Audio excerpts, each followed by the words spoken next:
کریں ہمارے ساتھ بیٹھ کے، عرب کے پٹھو یہاں پہ جو پاکستان کے اندر مولوی ہیں سارے عرب کے پھینکے ہوئے چندے کے اوپر، پھینکے ہوئے چندے کے اوپر یہاں پہ پاکستان میں پروپیگنڈا کر رہے ہیں. اور کیا ہے؟ اس لیے تو ایران کے اوپر لڑائی اسرائیل کی، ایران کے خلاف بیان، عرب پہ حملہ کرے، مسلمانوں پہ حملہ کرے. اور بے شرمو تب تمہاری مسلمانیں بنتی جب عرب امریکہ کو بیسس بنا کے دے رہا تھا، تب اسلام کدھر تھا آپ لوگوں کا؟ کدھر تھا وہ اسلام جب سب کو پتا تھا کہ ان کا باپ اپنے بحرین میں، سعودی عرب میں، جورڈن میں امریکہ جیسے کفار اس کو بدوائیں گالیاں دیتے ہو، تب کیوں نہیں محمد بن سلمان کو پکڑا تم لوگوں نے کہ امریکہ کو کیوں بیچ دے دی؟ کافر اعظم کو، جس کو کہتے ہیں ڈونلڈ ٹرمپ کو. جی اگر سعودی عرب پہ اٹیک ہوتا اور ایران اس کو بیچ دیتا، میر دیکھتے ہیں پہلے حدیث کہتے کا ایران کے ساتھ پھر فتوے آنے تھے. الٹا کریں نا ایک دفعہ، جیسے مرزا صاحب کے ساتھ ہم نے ڈونلڈ ٹرمپ کا ناشتہ کرایا، ایران کے اندر امریکہ کی بیس لگوائیں اور سعودی عرب اور اسرائیل کی لڑائی کروائیں، اور ایران کی بیس کے اوپر مسلمان اہل حدیث کے پاکستان سے فتوا دیکھیں، دیوبندیوں کا فتوا دیکھیں، بریلویوں کا فتوا دیکھیں، اور اہل تشیع کس طریقے سے اس کی بھی سپورٹ کر رہے ہوں گے. کیوں ایران نے کیا کیا؟ بیس ہی تو دی ہے خالی. یہ شیعہ سنی آپس میں اپنا چھوٹا چھوٹا خدا بنا کے بیٹھے ہوئے. اس کے بعد سب سے جو اہم چیز، جو دکھ کی بات ہوئی، وہ یہ تھی کہ علامہ ہشام صاحب سے جب میں نے رابطہ کیا، میں نے ان کو بتایا کہ علامہ صاحب یہ آپ کی ہی خواہش پر ہوا تھا پروگرام، میرے پاس ثبوت موجود ہیں، اور آج میں مجبور ہوں اپنی وضاحت دینے پر، کیونکہ مجھے ان باکس میں گالیاں دی جا رہی ہیں، مجھے فون کالز پہ دھمکیاں دی جا رہی ہیں، اور میرے پہ یہ الزام لگایا جا رہا ہے کہ میں نے انجینئر محمد علی مرزا سے کوئی مل کے میچ فکس کیا ہوا تھا. اچھا یہ میں ثبوت کے لیے، یہ ایک نارمل سا وائس میسج ہے، اس کے اندر کوئی ایسی چیز نہیں ہے، لیکن یہ میں ثبوت کے لیے دکھا رہا ہوں آپ کو وائس میسج کہ علامہ ہشام صاحب جو میرے پہ الزام لگا رہے ہیں کہ میں نے میچ فکس کیا ہوا تھا انجینئر محمد علی مرزا سے مل کے، اور جو ان کے لوگ گالیاں، اور یہ میں بڑی مجبوری کے عالم میں 8-10 دن کے بعد، ایک ہفتے کے بعد یہ وضاحت دینے پہ مجبور ہوا ہوں، کیونکہ میری کریڈیبلٹی کے اوپر سوال اٹھائے جا رہے ہیں، مجھے سوالیہ نشان بنایا جا رہا ہے. یہ وائس میسج ہے، یہ ذرا سن لیں، یہ بھی فون کال کی ریکارڈنگ نہیں ہے، اس میں دیکھ لیں کہ علامہ صاحب کیا کہہ رہے ہیں. مرزا کو کسی طرح کہہ رہے ہیں، اس کو بغیر بتائے وہ یہ بلا لے کسی دن، میں چاہتا ہوں کہ ایک دفعہ یار اس کی لوگوں کے سامنے کھول دوں اس کی علمیت کی. تو میں تو کہیں بھی غلط نہیں ہوں، یہ وائس میسج آپ کی خواہش پہ تھا، لیکن علامہ صاحب مجھے دکھ اس بات کا ہوا، بہت زیادہ دکھ اور تکلیف اس بات کی ہوئی. میں نے بلکہ آپ کو اس وقت آفر بھی کی کہ اگر ایسی چیز ہے، آپ مصروف تھے، اگلے دن آ جائیں، کسی بھی دن آ جائیں، اور ہمارا live plate form new T V کا آپ کے لیے حاضر ہے، آپ اپنا مقدمہ رکھیں سامنے. لیکن الٹا اس بات کے بجائے کہ آپ خود آتے پروگرام میں، میرے نمبر کو سرکولیٹ کر دیا گیا. مجھے لائیو پروگرام کے دوران اتنی فون کالز آئی ہیں، دھمکیوں کے میسیجز آئے ہیں، وہ سبھی میرے پاس موجود ہیں. شدید مجھے تکلیف ہوئی کہ یہ ہو کیا رہا ہے، یا میں نے ایسی کیا بات کہی تھی علامہ صاحب. میں اب بھی آپ کا بہت احترام کرتا ہوں، بہت میرا آپ کے ساتھ عزت کا تعلق ہے، لیکن مقصد آج کے اس ویڈیو پہ آنے کا مقصد یہی ہے کہ میں صرف بتانا چاہتا ہوں لوگوں کو جو میرے اوپر سوال اٹھا رہے ہیں، علامہ صاحب کے جو لوگ، اب میں فردن تو سب کو وضاحتیں نہیں دے سکتا، اس لیے میں نے یہ مناسب سمجھا کہ میں ویڈیو پر آؤں اور ساری دنیا کو یہ دکھاؤں. اور علامہ صاحب کا یہ وائس میسج ہے کہ جس میں انہوں نے خود خواہش کا اظہار کیا تھا، اور علامہ ہشام صاحب کی خواہش پہ ہی ہم نے پروگرام ڈیزائن کیا تھا. ہم یہ سمجھتے ہیں کہ ہمیں اسی پیٹرن پہ کام کرنا ہے، کیونکہ جماعت کے بعد ایک فرقہ وجود میں آ جاتا ہے، ایک کلٹ بن جاتا ہے، اور پھر اس فرقے کے ساتھ ایسی عقیدت وابستہ ہوتی ہے کہ قرآن و سنت کا ڈینائل کرنا لوگوں کے لیے آسان ہو جاتا ہے اس فرقے کی محبت میں، اور سارے فرقے اس تکلیف سے گزر رہے ہیں. سب سے زیادہ اہل حدیث کے بارے میں ہمارا یہ حسن ظن تھا کہ وہ کتاب و سنت کو فالو کرنے والے ہیں. کسی حد تک یہ درست بھی نکلا، ان کے عوام نے الحمدللہ حق قبول کیا، لیکن علماء نے وہی کام کیا جو علماء یہود نے کیا. انہوں نے پہچان لیا تھا کہ یہ آخری پیغمبر ہیں، اس کے باوجود اپنی اس ڈاکٹرن سے پھر کے جو وہ تڑیاں لگایا کرتے تھے نبی الاسلام کے آنے سے پہلے اوس اور خزرج کو، کہ جب وہ آخری پیغمبر آئیں گے تو ان کے ساتھ مل کے ہم رومنز اور پرشینز کو شکست دیں گے، تو وہ اپنے اس عقیدے سے پھر کے، اور اوس اور خزرج نے اسلام قبول کر لیا. وہ ہدایت جو ڈائریکٹلی یہودیوں کے پاس موجود تھی انہوں نے وہ حاصل نہیں کی، انڈائریکٹلی اوس اور خزرج نے حاصل کر لی. تو یہ تو من چلے کا سودا ہے بھائی، اللہ تعالیٰ کا کوئی رشتہ دار نہیں ہے، ورنہ اگر رشتہ داری سب سے زیادہ قریبی اللہ کے ساتھ کسی کی ہے نا تو وہ بنی اسرائیل کی ہے، اگر کوئی اس طرح کی رشتہ داری ایگزسٹ کرتی ہوتی. لیکن دیکھ لیں، ہزاروں پیغمبر، 3 کتابیں، تورات، زبور، انجیل، لیکن تاج کس کے سر پہ سج گیا؟ اوس اور خزرج کے، قریش کے، بنو اسماعیل کے، جن کو یہ امی کہتے تھے ان پڑھ، جاہل، اجڑ، اور اپنے آپ کو کہتے تھے ہم بکش لوگ ہیں. یہی کچھ ہوا ہے اہل حدیث کے ساتھ بھی. ان کے عوام نے تو چلے قبول کر لیا، اللہ کا شکر ہے کہ یہ یہودیوں سے بہتر نکلے اس حوالے سے کہ ان کے عوام نے قبول کر لیا. مولوی تو وہی یہودیوں والا کردار، کتاب و سنت بالکل واضح، اس کے باوجود ایک 2812 ان کے گلے میں پھنس گئی. ایک ماموں کو بچاتے بچاتے پوری امت کو ماموں بنایا اور میرے ہاتھوں ذلیل ہو گئے. کوئی کسر رہ گئی تو یہ بھی ہمارے ہشام بھائی نے وہ بھی پوری کر دی ہے. سلوٹ ہے جی، جزاک اللہ ہشام بھائی. میرے مرنے سے پہلے میری زندگی کا ایک بہت بڑا چیپٹر آپ نے کلوز کر دیا ہے. کہ اور سب سے زیادہ یہ آواز اٹھاتا تھا کہ یہ ہمیشہ پوڈ کاسٹرز کے ساتھ بیٹھتا ہے, اپنی مرضی کے سوال دیتا ہے. میرے بھائی اگر اپنی مرضی کے سوال ہوتے تو بھٹی صاحب اپنے مہاتما کے بارے میں سوال کر کے مجھے اس آزمائش میں نہ ڈالتے. خیر اس میں سے خیر نکلی. میں نے آج تک کسی کو اپنی مرضی کا سوال نہیں دیا اور نہ کسی کو سوال کرنے سے روکا ہے. مجھے پتا ہے کہ یہ باہر نکل کے پھر پروپیگنڈا کریں گے. اس کا آخری حل ہم نے یہ نکالا ہے کہ پوڈ کاسٹ ہی ختم کر دی ہیں آپ وقتی طور پہ, سوائے اس کے کہ بڑے سلجھے ہوئے لوگ آئیں جنہیں بات کرنے کی تمیز ہو, ان کو ہم دے دیا کریں گے. ادروائز وہی پھر دوبارہ باتیں کرتے ہیں, جواب نہ دیں تو پھر تماشا لگا کے ایک نیا پنڈورا باکس کھول دیتے ہیں. تو یہ والا معاملہ جو ہوا ہے شام صاحب والا, آڈیو لیک ہو چکی ہے. ہم نے تو آپ کو بتایا تھا کہ آڈیو موجود ہے. ابھی ایک اور آڈیو آنی ہے. ہاں آپ سوچ رہے ہوں گے کہ آڈیو لیک ہوئی ہے اور منظر عام پہ آنے کے بعد آج تو مجھے اس آڈیو پہ بولنا چاہیے تھا. اصولاً نہیں, میں دوسری آڈیو کا انتظار کر رہا ہوں. دوسری آڈیو بھی آئے گی, اس کے بعد مزید ہنگامہ کھڑا ہوگا. پھر یہ اور چیخے گا. اس جمعے تو چیخا نا یہ, اور اس کے بعد پھر اور مزید چیخے گا. اور اگر تیسری آڈیو آئی تو اور چیخے گا. یہ ساری چیخیں جب جمع ہوں گی تو ایک دفعہ ہی میں چپس رکھوں گا. ہاں انشاءاللہ. اور ساتھ جو ہے وہ دودھ پتی کا بگ رکھوں گا. اور دودھ پتی میں بھی انشاءاللہ گڑ ڈلا ہوا, اس کا ٹیسٹ ہی اپنا ہے. چینی کے بغیر کبھی آپ دودھ پتی گڑ کے ساتھ کبھی. اور ساتھ ہی شام صاحب کی چیخوں والی ویڈیو لگائیں, کیا مزہ ہے. یقین کرو چس آ جائے گا تمہیں. تو وہ میں انتظار کر رہا ہوں, پھر ایک ہی دفعہ کروں گا, اس لیے میں رکا ہوں. بہرحال میرا محسن ہے یہ بندہ جی, اور جس طرح باپا جانی کہتے ہیں نا, ان کی بات کو میں مستار لیتا ہوں. انہوں نے کہا جی جو مجھے شہادت کے مرتبے پر فائز کرے, باپا جانی کہتے ہیں, تو میں اس وقت تک جنت میں نہیں جاؤں گا جب تک کہ اسے اپنے ساتھ نہ لے جاؤں, کیونکہ اس کی وجہ سے مجھے شہادت ملی ہے. دیکھو کس پاس دماغ گیا ہے. قرآن و حدیث نہ آتا ہے بندہ اس طرح کی گلاں کرے گا نا, انتہائی نان سینس بات ہے. قرآن میں تو آیا وَلَكُمْ فِي الْقِصَاصِ حَيَاتٌ يَا أُولِي الْأَلْبَابِ, قتل کے بدلے قتل کرنے میں پوری انسانیت کی زندگی چھپی ہے اے عقل مندو. حتیٰ کہ دیکھیں مولا علی نے بھی اپنے قاتل کو معاف نہیں کیا, کہا کہ میں زندہ رہا تو خود فیصلہ کروں گا, اور اگر میں شہید ہو گیا اس زخم میں تو اس کے بدلے صرف اسی کو قتل کرنا ہے, اس کے گھر والوں کو قتل نہیں کرنا ہے. کیونکہ ساتھی کہہ رہے تھے پورا خاندان قتل کر دیں گے, آپ نے فرمایا نہیں, اس کو قتل کرنا. انہیں پتا تھا کہ قرآن کا حکم ہے کہ قتل کے بدلے قتل میں انسانیت کی زندگی چھپی ہوئی ہے, کیونکہ اس سے ڈیٹرنس ہوتی ہے. ادروائز تو لوگ پھر جب ان کو پتا ہوگا کہ قتل کے بدلے قتل نہیں ہوگا تو وہ قتل کا بازار گرم کریں گے. تو وہی باپا جانی ہمارے مرشد ایکس, وہ کہتے ہیں جی مجھے جس نے قتل کیا, چونکہ اس نے مجھے شہادت پہ پہنچایا ہے تو لہٰذا میں اسے جنت میں اپنے ساتھ لے کے جاؤں گا. یہ بات تو ان کی غلط ہے, لیکن یہ بات درست ہے اس حوالے سے کہ ہشام بھائی نے یہ جو میرے پہ احسان کیا ہے, اگر کوئی اللہ تعالیٰ نے مجھے موقع دیا کہ 2-4 بندے تیری سفارش سے بھی کوئی چلے جائیں, یہ تو حدیث ہے نا بخاری مسلم کی, کہ جب انبیاء کرام علیہ السلام شفاعت شروع کریں گے, نبی الاسلام کی شفاعت کے دروازہ کھلنے کے بعد, تو پھر فرشتے اور اللہ کے نیک بندے بھی جن کو اللہ اذن دے گا وہ بھی شفاعت کریں گے, لیکن پہلی دفعہ دروازہ نبی الاسلام کے مبارک ہاتھوں پہ کھلے گا. تو ہشام بھائی کے لیے گارنٹی ہے کہ انہوں نے جو یہ چیپٹر کلوز کیا نا میرا مناظروں والا, انہوں نے میرے اوپر بہت بڑا احسان کیا. اگر اہل البیت نے ان کو معاف کر دیا ناسبیت پھیلانے کے عوض, تو انشاءاللہ تعالی میں اہل بیت سے سفارش کروں گا کہ حضرت اس کو بھی کوئی سفارش کر دیں آپ اللہ کے حضور, کہ اس نے دنیا میں میرا یہ مسئلہ حل کیا تھا مناظروں والا. آئے دن یہ گلے پھاڑتا رہتا تھا, اور اس وقت تو ساروں کا لیڈر ہے, کیونکہ اس نے کہا کہ حضرت ٹرمپ کے ناشتے میں باقاعدہ دیوبندی علماء سے, اہل حدیث علماء سے, سارے فرقوں کے علماء سے, شیعہ کو چھوڑ کے بریلویوں سے بھی ان کی بڑی دوستی ہے. خادم رضوی صاحب کے پکے یہ یار بیلی تھے اس طریقے سے. تو ان سب سے مشورہ کر کے میں گیا تھا, اور سب نے مشورہ دیا کہ جائیں حضرت ٹرمپ کے پاس. آپ کو یہ کہتے ہیں کہ ٹرمپ جو ہے مسلمانوں کا دشمن ہے, اس کو کہتے ہیں جاؤ ادھر, ٹھیک ہے. اور وہاں اسلام کا مقدمہ لڑنے گئے تھے, وہ مقدمہ نہیں ہمیں انہوں نے بتایا کہ کیا لڑا ہے جا کے, یا کوئی ادھر ویڈیو بنائی ہو, یا ابھی یہ بائی نیم کسی کے اوپر کوئی اس طریقے سے تبرہ کریں جس طرح باقیوں کے اوپر کرتے ہیں, کوئی ایسی چیز سامنے نہیں آئی.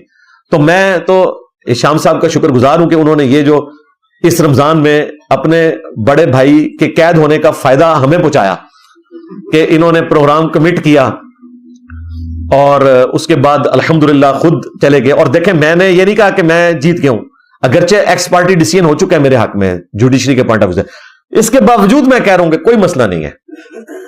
رمضان کے بعد بڑے بھائی کو بھی ساتھ بٹھا لینا جو آزاد ہوا ہے چاند رات کو, اور جو درمیانہ بھائی ہے یعنی کہ ابتسام علی ظہیر صاحب حافظہ اللہ تعالی, وہ درمیانے ہیں نا, بڑے تو وہ ہیں. تو باقی جو جتنے درمیانے, باقی سارے درمیانے ہیں اس کے. میسج ٹی وی دیکھ لیں دو بندیوں کا, سارے اس کی ویڈیوز اپلوڈ کرتا ہے. ساحل ادیم بھائی کے مقابلے پر جس معاملے میں پوری قوم نے کہا کہ یار اس نے جا کے ناشتہ کیوں کیا ہے, وہ سپورٹ کر رہے ہیں اس کو.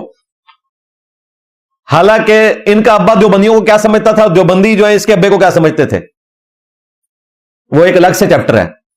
دیوبندیوں نے المحند میں اہل حدیث کو خوارج کی جماعت لکھا ہوا ہے. آج یہ ایسے ہوئے میں. تو ہشام بھائی کا یہ بہت بڑا احسان ہے جی میرے اوپر کہ انہوں نے یہ چیپٹر مناظروں والا کلوز کروایا.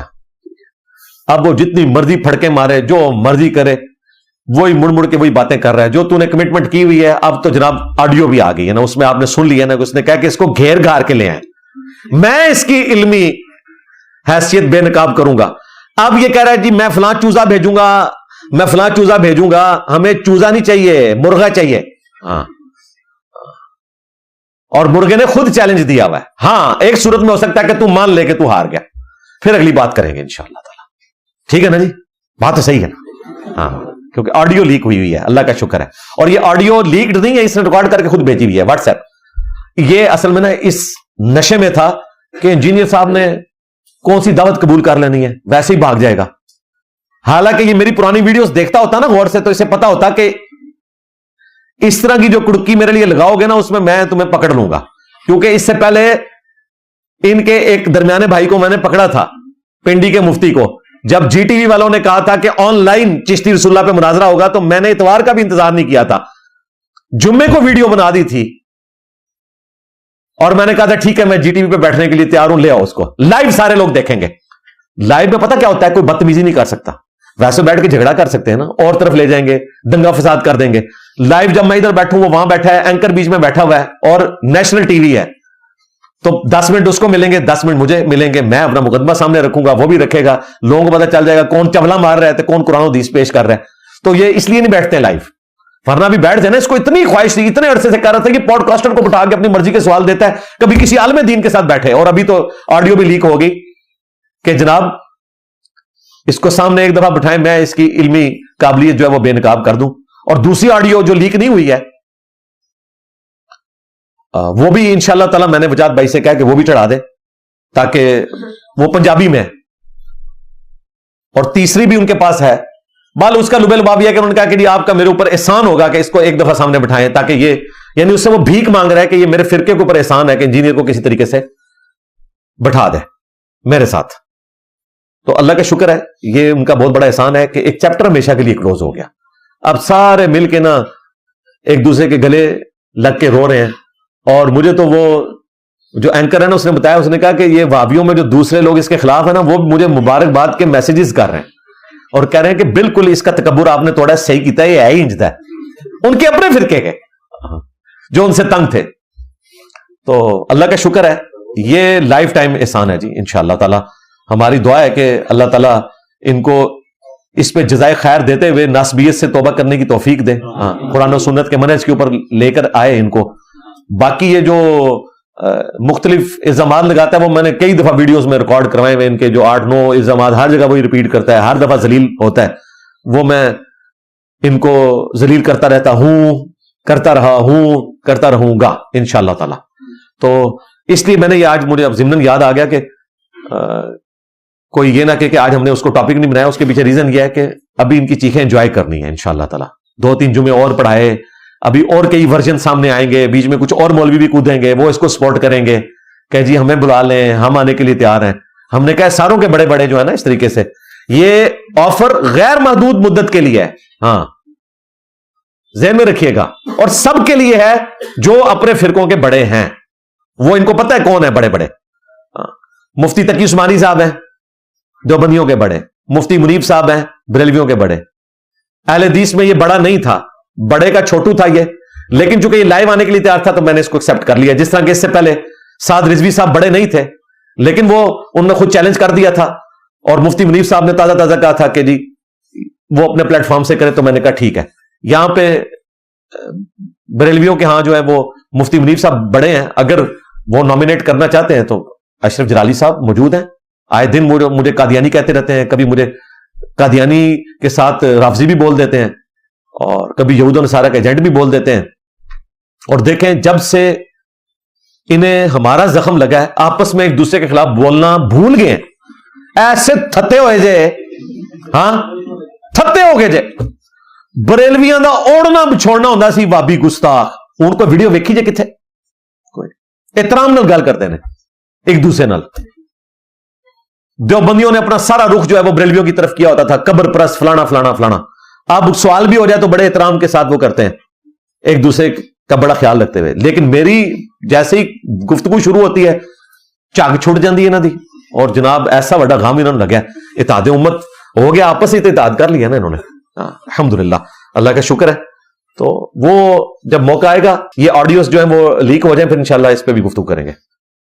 ایران اسرائیل کی جنگ میں کچھ لوگوں کا کہنا ہے کہ ایران جو جنگ لڑ رہا ہے وہ نیشنل انٹرسٹ کی وجہ سے لڑ رہا ہے, نہ کہ اسلام کی وجہ سے. میں اس کے ساتھ ایگری نہیں کرتا جی.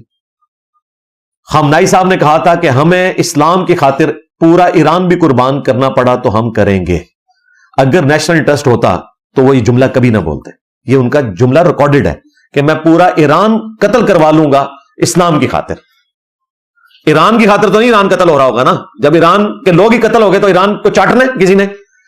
سرزمین جو ہے وہ ان لوگوں کے لیے نا.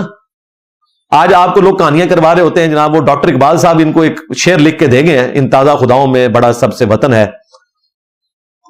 جو پیرہن ہے اس کا وہ مذہب کا کفن ہے. وہ ہمارے استاد ڈاکٹر اسرار صاحب بھی لے کے اس کو جس طریقے سے وہ پریزنٹ کرتے رہے, اللہ معافی دے, اور انہی سے متاثر ہوئے ہمارے دوسرے استاد مولانا اسحاق صاحب بھی, اور آج ہمارے بھائی ساحل ادیم صاحب بھی.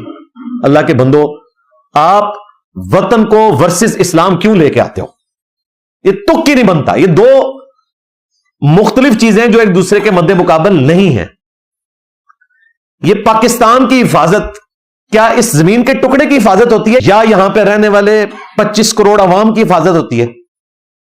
بتائیں, عوام کی ہوتی ہے نا. ہم یہ تو نہیں کہتے کہ یا اللہ جو ہمارے مردے یہاں قبرستانوں میں دفن ہیں ان قبروں کی حفاظت کی خاطر ہم دفاع کر رہے ہیں. ہم کہہ رہے ہیں جو زندہ ہے نا یہ قبروں میں نہ چلے جائیں, اس کے لیے ہم نے بارڈر کے اوپر فوج لگائی ہوئی ہے, اس کے لیے ہم نے ایٹم بم بنایا ہے, اتنے ٹیکسز لگا لگا کے عوام الناس کے اوپر میزائل پروگرام بنایا ہے. کتنی نانسنس بات ہے ان دو باتوں کو کمپیئر کرنا. وہ اس لیے ہو گیا کہ ڈاکٹر صاحب شیر کہہ گئے, میں نے ڈاکٹر صاحب دے شیراں نے پتہ نہیں کہ کچھ کیتا ہے یار. انہوں نے لوگوں نے دین بنا کے پیش کرنا شروع کر دیا. ٹھیک ہے, ان کی اپنی سوچ تھی اور ان کی سوچ بھی وقت کے ساتھ بدلتی رہی ہے. کتنے اتار چڑھاؤ ہیں ان کی سوچ کے اندر موجود ہے. لاجیکلی بات کریں اور اس طریقے سے ان چیزوں کو پریزنٹ کرنا. تو جب خامنائی صاحب یہ کہہ رہے ہیں میں پورا ایران تباہ کروا لوں گا اسلام کے پیچھے, تو پھر ایران کے لیے تو جنگ نہیں لڑ رہے تھے نا, وہ اسلام کے لیے لڑ رہے تھے نا. رہا نیشنلزم, تو ظاہر ہے نیشنلزم کو تو ابھارا جائے گا نا. اسی کی بنیاد یہ تو رڈز ہوتا ہے نا, ہر علاقے کے لوگ وہاں پہ صرف مسلمان تو نہیں ہے, دوسرے بھی آباد ہیں, اور اپنے علاقے کی حفاظت کے لیے لوگوں نے کوشش تو کرنی ہوتی ہے نا. اس کو آپ اینٹی اسلامک نہیں کہہ سکتے. اینٹی اسلامک اس وقت ہوگی جب کوئی شخص اسلام کے مقابلے پہ نیشنلزم کو پروموٹ کرے گا. اب تو نیشن سٹیٹس ہی ہیں نا بھائی ورلڈ وار 2 کے بعد. اور مجھے بتائیں ڈاکٹر اقبال صاحب اگر یہ کہتے رہے کہ ان تازہ خداؤں میں بڑا سب سے وطن ہے, تو پھر آج کے بعد آپ ڈاکٹر اقبال کو مصور پاکستان کہنا چھوڑ دو. لو سامو کتنے کیا دماغ ہے انہیں کیا, کیوں کہتے ہو مصور پاکستان؟ دوغلی پالیسی. وہ تو وطن کو سمجھتے ہی یہ تھے, تو مان لو کہ بابا جی سے غلطی ہوئی ہے. تصور پاکستان والی بات ان کی درست تھی, باقی یہ شعر ان کا غلط تھا. میں آپ کو بتاؤں, ایک دفعہ میں نے ڈاکٹر اقبال کے بارے میں وہ کارل مارکس کے حوالے سے کہا کہ انہوں نے اس کی شان میں ذکر کیا ہوا ہے ابلیس کی مجلس سے شورا میں, اور کوئی بندہ نہیں چھوڑا جس کی شان میں انہوں نے قصیدے نہ. موسولینی کی تعریف انہوں نے کی ہوئی ہے, لینن کی شان میں انہوں نے پورا نظم لکھی ہوئی ہے, ہندوؤں کے دیوتاؤں کی شان میں انہوں نے لکھی ہوئی ہے, گرو نانک کے حق میں انہوں نے لکھی ہوئی ہے. کوئی دنیا کا بندہ, شیخ احمد سرحدی مجدد الف ثانی ان کے بقول حاضر ہوا میں شیخ مجدد کی لحد پر, پوری نظم ان کے حق میں لکھ دی. اچھا اب لوگوں نے وہ ایک منی پیغمبر کی درجہ ان کو دیا, تو میں نے اختلاف کیا تو لوگوں نے طرح طرح کی باتیں کی. تو چلے میں آج کیمرے میں ڈسکلوز کر دیتا ہوں ایک بات. مجھے پاکستان کے ایک سویلین ریاستی ادارے کے